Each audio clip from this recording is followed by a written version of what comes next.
Zăcămintele naturale ale României. Azi vorbim despre comorile ascunse sub pământul României. Țara noastră este una dintre cele mai bogate din Europa în resurse naturale. România are importante zăcăminte de gaze naturale și petrol, în special în zona Dobrogei și în Marea Neagră, unde exploatarea offshore este în plină dezvoltare. Proiectul Neptun Deep, operat de OMV Petrom și Romgaz, promite să transforme România într-un lider energetic regional. Pe lângă asta, România deține rezerve de aur și cupru în munții Apuseni. La Roșia Montană se află unul dintre cele mai mari zăcăminte de aur din Europa, estimat la peste 300 de tone.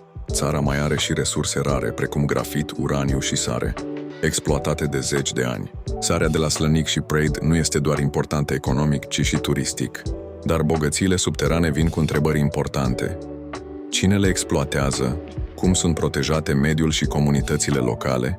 România are resurse. Întrebarea este, le folosim